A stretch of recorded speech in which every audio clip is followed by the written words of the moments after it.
Folks, let's not forget to hit the bell. Hello, warriors of the ARTE da Guerra channel.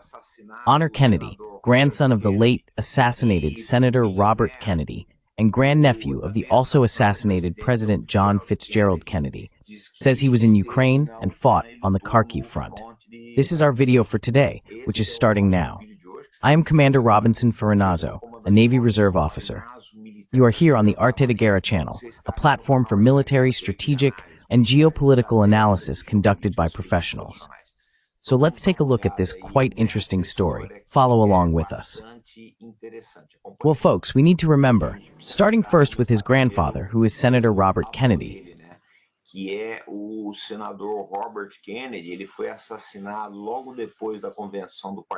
was assassinated shortly after the Democratic Party convention in 1968, which had chosen him as the candidate for the presidency of the United States.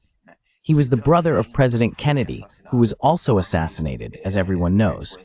And this here is his father, Robert Kennedy Jr. He was a candidate for the presidency last year, but he withdrew to support President Trump.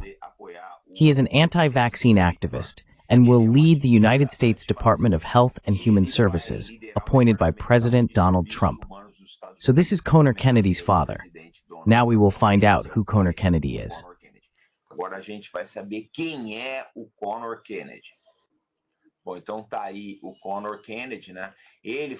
Well, there's Conor Kennedy. He was Taylor Swift's boyfriend. He's quite a media personality, likes to be in the spotlight, and he posted this photo here, supposedly in Ukraine. So here's the series of photos of Conor Kennedy. This one was taken by a friend of his. Here's another photo. He stayed for a short time. He said he went there, fought, but stayed for a short time and returned.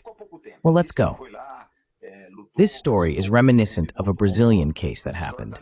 Conor stayed for a day, got scared by a Russian missile, and ran back. He ran away. But let me tell you something, folks. What happens is this. Conor Kennedy is a media figure.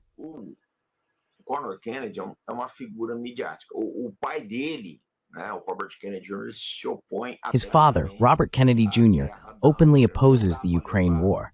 You can't take this kid too seriously. He's in his 20s, 30s, because he probably didn't go there to fight. He went there to take pictures, become famous. He likes to show off, etc., without major consequences. But he has to remember the following. The Kennedy family, once seen as an American royal family, carries significant weight in U.S. politics.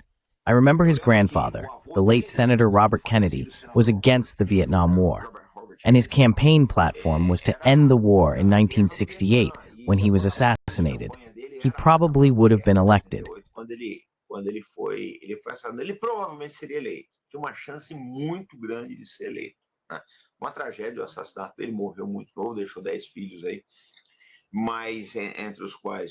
Children there, among them Robert Kennedy Jr. But anyway, the Kennedy family seems to have a fate of tragedy. Now we need to look at things in the overall picture. The war in Ukraine attracted, due to the media coverage it had, all kinds of people to fight for the Kiev regime. So there were adventurers, opportunists, people with legal issues, idealists, people who genuinely believed in it, show-offs, people who just wanted to be seen. There were all kinds of people. I always say this, you can't put all the cats in the same bag. There were all kinds of people. Well-intentioned people, and people with quite questionable intentions. In his case, it seems like it was really about media attention.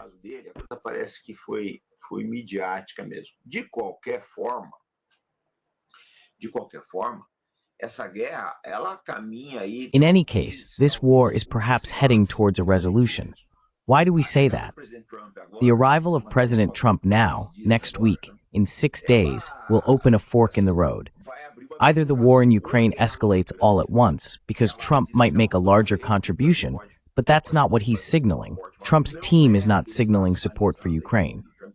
Or the United States withdraws the check for logistical and industrial support, and Ukraine is left to fend for itself in Europe. The European partners are not doing very well.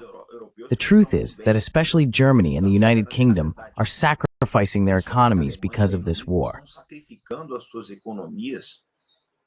função dessa guerra. Eu acho uma estupidez muito grande. Eu acho que I think it's a very big stupidity. I think Europeans have a very strong compulsion for war, and in that regard, I don't find them very intelligent. But this time, they really got themselves into trouble. Germany is ending. I don't know if they will recover from the setback this war brought them, but the fact is that this war was very costly for Germany. So actually, we need to wait for Trump's arrival to see what he will decide. I believe that Trumpist emissaries are already talking with others. This always happens. Even during the Vietnam War, there were people from Nixon's side probing the North Vietnamese when he was a candidate.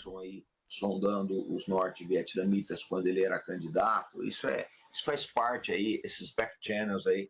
This is part of it. These back channels are part of politics and war negotiations. Now, this Kennedy case, I think he likes it. How is American society doing?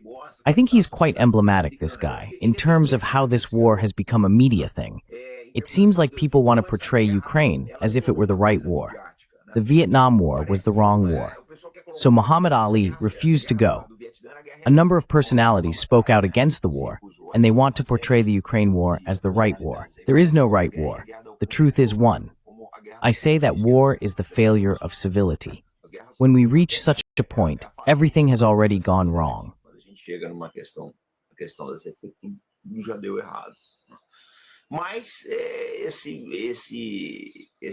But this Kennedy there, I always remember that his position is against his father's position.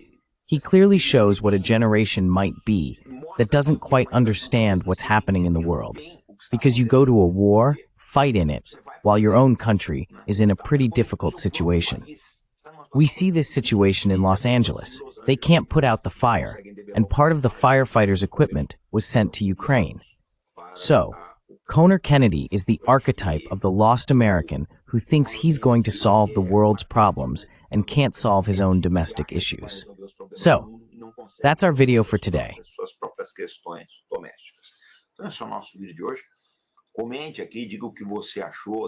Comment here. Tell us what you thought about Conor Kennedy's involvement, whether he is a hero, a show-off, or a great soldier. Share your impressions of the Kennedy family, the deaths of Robert and John. It's very important for us to know your opinion. Also, tell us where you're speaking from, your city, your state, your profession. It's important to learn more about the audience of Arte da Guerra. As we understand you better, we can create even better productions. If you want to support our channel, you can enroll in the courses offered by the Arte da Guerra channel. The link is in the description. You can also purchase our books on Amazon. There are very good books about the Kennedy family, about the Vietnam War. The links are here in the description. If you want to support our channel in another way, there's also Super Chat and Pix. Pix has a big advantage, folks, because YouTube can even mess with our reach, as it sometimes does. But with Pix, it can't mess with us. I always say that Pix bypasses YouTube's restrictions. I need to remind you that we also have our Arte da Guerra channel in English. Now subscribe, help our channel grow abroad to bring Brazilian soft power to other countries. And we'll be back shortly then.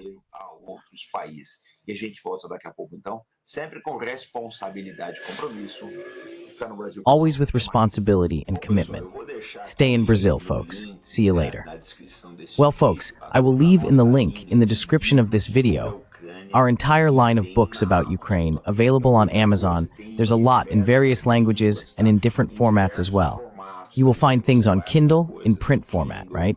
What happens? Amazon delivers very quickly, especially for those who live here in the capital, in São Paulo. It also accepts boleto, credit card, installment payments, etc.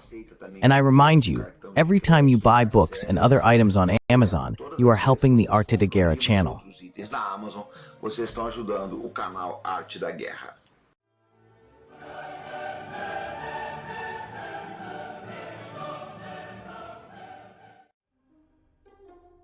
Adriana Zanato,